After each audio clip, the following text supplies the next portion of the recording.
A signature promise of the Liberal government has been broken. The Prime Minister, you'll recall, in 2015, Justin Trudeau promised to end the long-term boil water advisories in First Nations communities by March of 2021.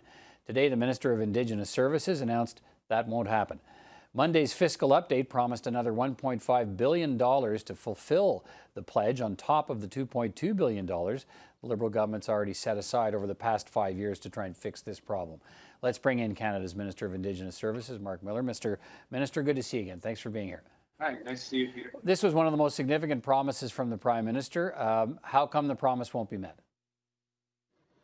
Well, look, I think the scenes that your viewers saw in introduction are unacceptable for any country, in particular Canada, which is, we fancy it as the best country in the world.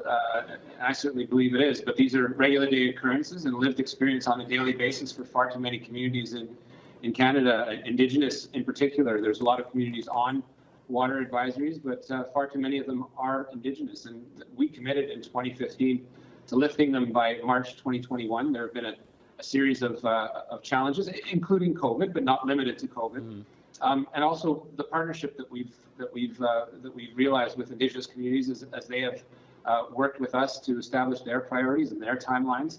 And what I've heard resoundingly as we navigate, obviously, a global pandemic, but also some real infrastructure challenges, challenges with winter roads, increasing costs during COVID, obviously, is the real need for a partnership at long term and not a deadline that was imposed by Ottawa. And while we will be at a handful of communities by spring 2021, if things go well, what we're saying to communities today, and the investment reflects it, is that we are with them for the long term, and that's what they've been asking. Was the Prime Minister wrong to set that deadline?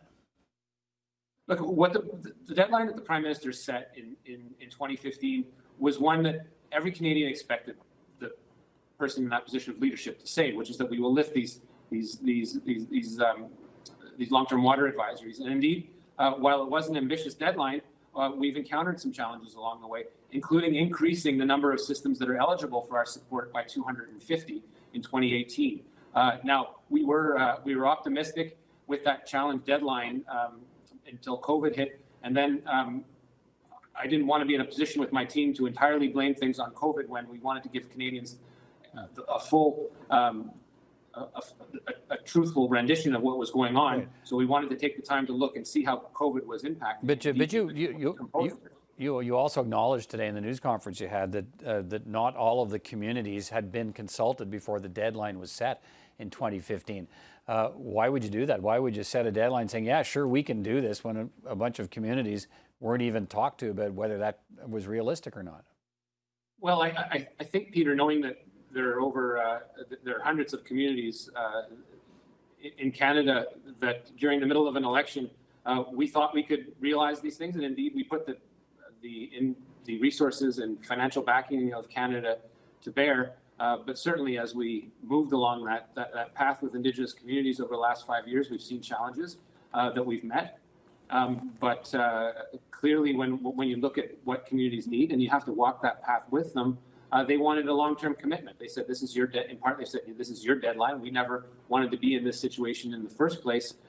Some communities have been on long-term water advisories for a quarter of a century. So, indeed, the entire lifetime, particularly of the youth, not having access to clean water. So this is something that we need to be doggedly resolute in tackling. And the amounts that were announced during the fiscal update on 36 hours ago were ones that reflect the seriousness of this government in working with communities to lift those in the long term. Okay, so as I understand it now, there's no new deadline to end the remaining advisories on you say it'll be a dozen or so by March. But I'm still, I mean, the Prime Minister imposed a deadline to try and force this to get fixed. So how does no deadline encourage you to make sure that it happens as quickly as possible? Well, Peter, we're bringing all resources to bear to ensure, one, that composing with COVID, that communities have the support to ensure that those key essential service infrastructure projects can have all the supports of Canada to meet that deadline. The position I want to be in spring of 2021 is down to a handful of communities that we will be able to give, if the communities permit, detailed timelines as to when we expect that boiled water advisory to be lifted. What we need to understand behind this are people and crews and communities that are working really hard to lift, in some cases, these advisories that have been along for decades, and that is something that we'll continue to do. Ideally, I would like to be in a position where I could give to Canadians in the spring an expected lift date. But again, there's a lot of things that need to fall into place over the course of the next few months, including, I believe, the lifting of about another 20 by the end of December, so that we can get into the spring with really just a handful of unique circumstances that we will tackle in partnership with very quickly. You talked today about that it was an Ottawa imposed timetable and an Ottawa imposed deadline, that not all First Nations ended up agreeing with that timetable, that and not all of them have lifted the boil water advisories or wanted them lifted. Explain why they wouldn't want the boil water advisory lifted if they could get it lifted. Well, I would say, Peter, the vast majority of communities take great pride in lifting those boiled water advisories. There are some that have said to us, what happens once we lift it? Do you just disappear? Where's the partnership to supporting the operations and the maintenance of these state-of-the-art facilities, knowing that their operators perhaps get paid less than in non-Indigenous communities, and so the risk of these things falling back into short and then long-term advisories is very significant. And also, there have been some connected infrastructure projects that communities want to see as prioritized.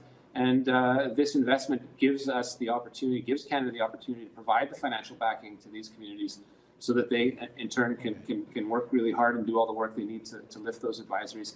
Again, as we get down to really the short strokes, cases in communities each community is unique, but each has its way of working with us and ensuring that these advisories are lifted. All right. Indigenous Services Minister Marc Miller, thanks for your time today. Good to speak with you. Thank you, Peter.